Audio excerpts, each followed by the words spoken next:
Сәлем достар, сіздермен бірге Аяла. Бүгін жеңіл, жаздық әрі хит салаттардың бірін жасайтын боламыз.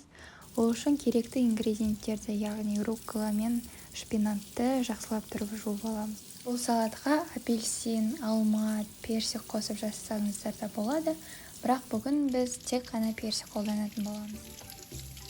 Ал қызылшаны мен алдын ала пісіріп, кубик ретінде турап алған болатынмын. Енді руккола мен шпинаттың қажет емес жерлерін кесіп тастаймыз. Салаттың заправкасы үшін 2 қасық зәйтүн майына 1 қасық бальзамический уксусты саламыз. Одан соң қалауларыңыз бойынша тұз бұрышын салып, 1 шай қасық бал салып, жақсылап тұрып араластырамыз.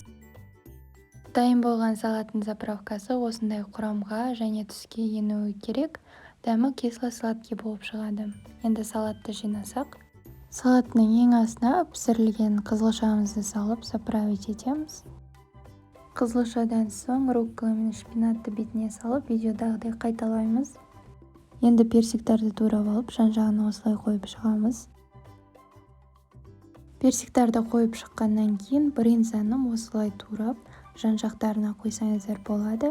Немесе брынзаның орнына фета сырын қолдансаңыздар да салаттарыңыз әдемі әрі дәмді болып шығады. Салатымыздың әдемілігі үшін бальзамический уксус пен тыквенные семечки қолдандым.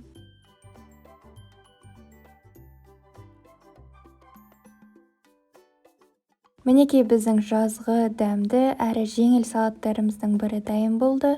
Жасап көрулеріңізге кеңес беремін. Сіздермен болған Аяла, қош сау болыңыздар.